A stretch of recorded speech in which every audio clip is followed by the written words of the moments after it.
Assalamualaikum warahmatullahi wabarakatuh. Halo teman-teman semua, apa kabar hari ini?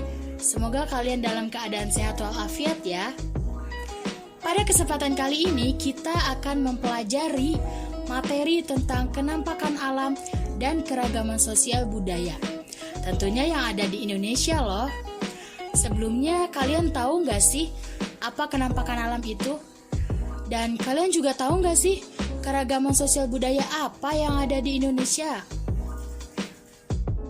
Nah, pada bab ini kita akan membahas tentang berbagai kenampakan alam di Indonesia, masyarakat yang ada di dalamnya, dan keragaman sosial serta budaya yang ada. Dengan mempelajari bab ini, kita dapat mendeskripsikan berbagai kenampakan alam dan hubungannya dengan keragaman sosial dan budaya. Setiap daerah tentunya mempunyai kenampakan alam yang berbeda-beda. Kenampakan alam apa sih yang menonjol di daerahmu? Pegunungan, lautan, dataran tinggi, atau mungkin dataran rendah? Negara Indonesia merupakan negara yang mempunyai keanekaragaman dalam kenampakan alam. Kenampakan alam akan berpengaruh pada jenis tradisinya. Adakah tradisi upacara adat di daerahmu? Pernahkah kamu mengikutinya? Upacara sedekah di daerah DKI, labuhan di Yogyakarta, jamu laut di Sumatera Utara diselenggarakan oleh masyarakat yang hidup di daerah pantai. Di setiap tempat atau daerah pasti mempunyai kenampakan alam.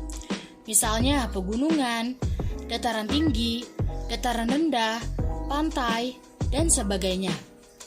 Kenampakan alam tersebut akan memengaruhi keragaman sosial, budaya, sehingga setiap daerah akan mempunyai adat istiadat, budaya, dan kehidupan sosial yang berbeda-beda.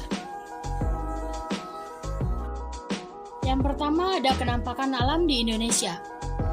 Indonesia merupakan negara kepulauan yang sebagian besar wilayahnya berupa lautan dan perairan.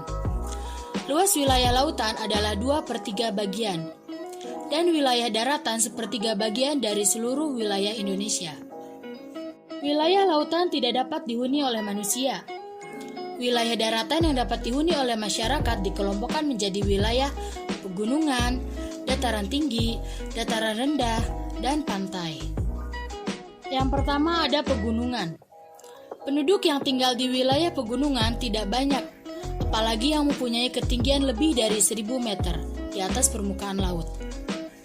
Daerah pegunungan merupakan rangkaian gunung yang sambung-menyambung dan mempunyai ketinggian lebih dari 600 meter di atas permukaan air laut.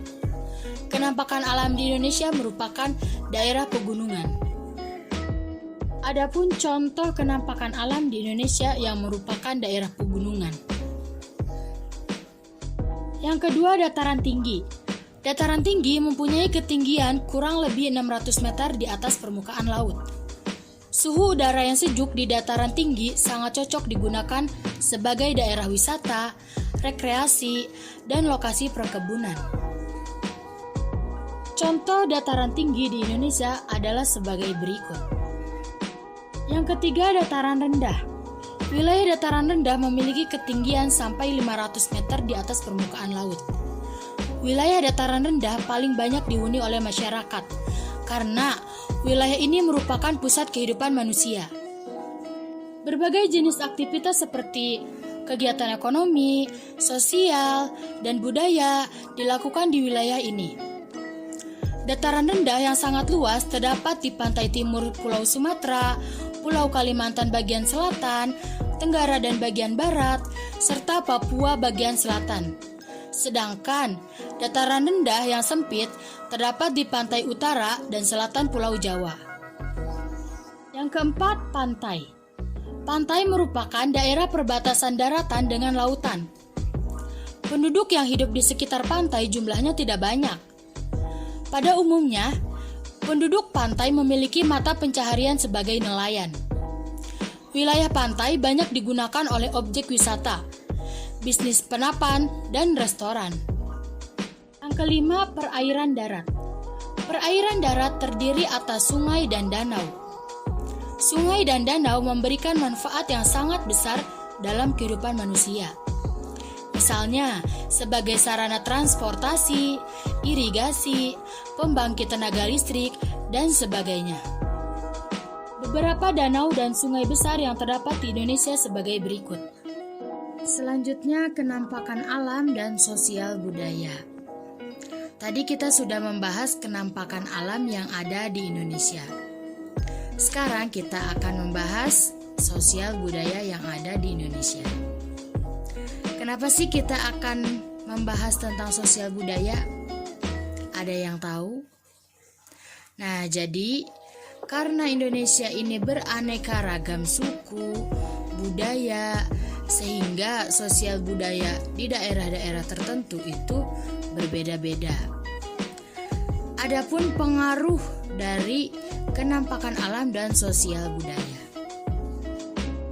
Yang pertama, kenampakan alam dan sosial budaya memengaruhi suku bangsa. Suku bangsa terbentuk dari suatu kelompok orang yang hidup secara bersama-sama, sepaham, senasib, dan mempunyai cara berpikir dan berkeyakinan yang sama. Tiap suku bangsa memiliki aturan, tatanan, serta cara-cara tertentu dalam menjalankan kehidupan sehari-hari yang bisa disebut juga sebagai adat istiadat. Kenampakan alam yang ada sangat memengaruhi temperamen dan watak mereka. Kadang-kadang kita mendengar bahwa suku Jawa terkenal ramah tamah, suku Madura terkenal suka bekerja keras, suku Ambon terkenal sangat disiplin, dan sebagainya. Maka dari itu, hal ini bisa terjadi karena kenampakan alam yang ada di sekitar mereka ini mengalami perbedaan. Yang kedua, kenampakan alam dan sosial budaya memengaruhi kebudayaan setempat. Kebudayaan suatu daerah berkembang karena kebiasaan yang turun-temurun dari nenek moyang atau suku bangsa mereka. Kebudayaan daerah dapat dilihat dengan cara mereka melaksanakan adat istiadat, upacara adat, tarian dan nyanyian, makanan daerah, dan lain sebagainya. Kebudayaan itu biasanya berkembang dari kenampakan alam di daerah mereka tinggal. Adat istiadat dan upacara adat dilakukan untuk menghormati nenek moyang mereka yang diyakini berasal dari kenampakan alam seperti pegunungan, lautan, sungai, dan sebagainya. Para penduduk sekitar wilayah pegunungan, misalnya, meyakini bahwa semua kehidupan mereka berasal dari alam pegunungan. Sehingga upacara adat, nyanyian, tarian, dan kebudayaan lainnya dipusatkan di sekitar pegunungan tersebut. Demikian pula masyarakat yang hidup di sekitar sungai, danau, dan pantai.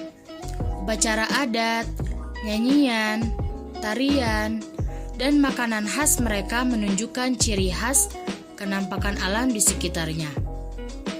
Sebagian besar wilayah Indonesia berupa lautan, sehingga banyak sekali jenis upacara adat yang diselenggarakan di tepi pantai atau lautan. Contoh upacara adat yang diselenggarakan di lautan atau pantai adalah upacara labuhan di daerah istimewa Yogyakarta, upacara Buangjung di Bengkulu, upacara sedekah laut di DKI Jakarta. Masyarakat yang tinggal di daratan rendah biasanya tidak memiliki kenampakan alam yang khusus. Mereka menyelenggarakan upacara adat berdasarkan apa yang diyakini bisa memberikan mereka kehidupan, kesejahteraan, dan keselamatan. Misalnya, di daerah Yogyakarta dan Jawa Tengah masih sangat mengandalkan tradisi atau budaya keraton dalam melaksanakan upacara adat. Contohnya, ruatan, midodareni, tedaksiten, dan lain-lain.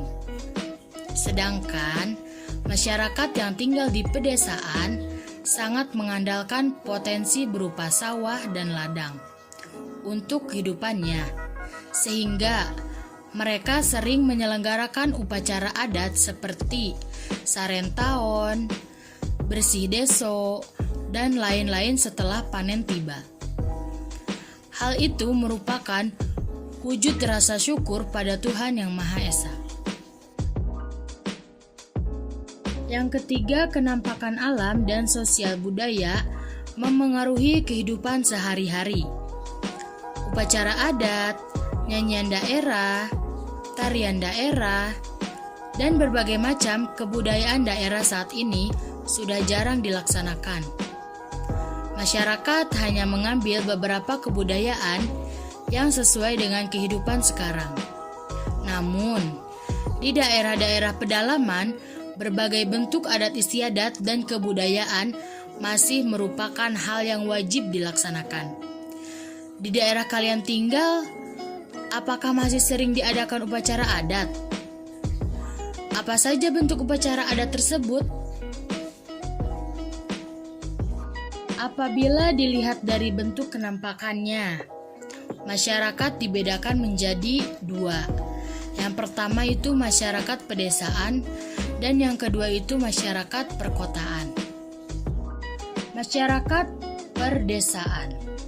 Masyarakat perdesaan biasanya tinggal di pegunungan, dataran tinggi, pantai, wilayah perairan sungai, danau, dan sebagian dataran rendah. Kehidupan masyarakat ini bercorak sejenis dan sangat tergantung dari kenampakan alam di sekitarnya. Contohnya di perkampungan nelayan di pinggir lautan, akan kita lihat semua penduduknya bermata pencaharian sebagai nelayan. Menjadi nelayan adalah tradisi turun-temurun bagi mereka. Apabila ada penduduk lain yang bekerja di bidang lain, mereka itu adalah para pendatang dan jumlahnya sangat kecil. Demikian juga masyarakat yang tinggal di pegunungan, pantai, dataran tinggi, sekitar sungai dan danau. Hampir semua penduduk mempunyai tradisi yang sama dalam memanfaatkan lingkungannya.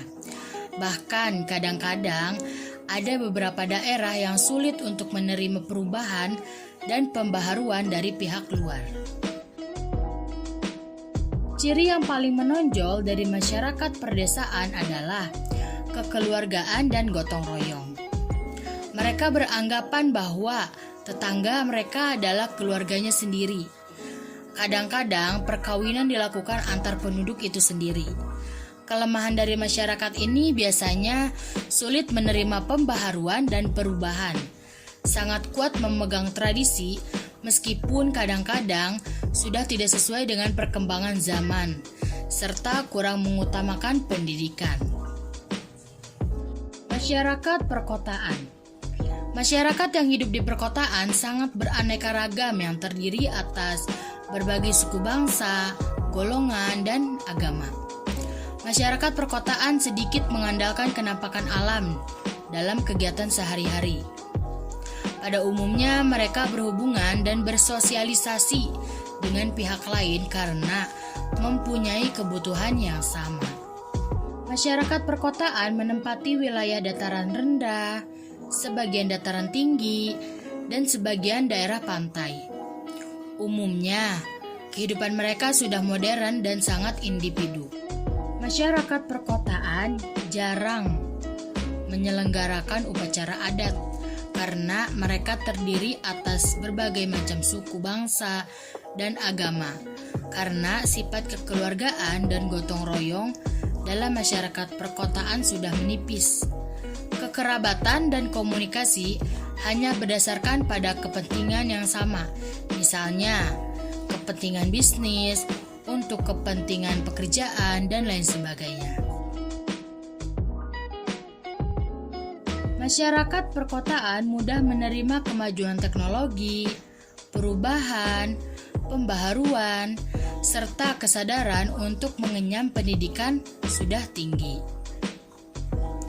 Masyarakat perkotaan mempunyai mata pencaharian beraneka ragam seperti pengusaha, pedagang, buruh, pabrik, pegawai kantor, pegawai pemerintah, notaris, pengacara, guru, dosen, dan lain sebagainya.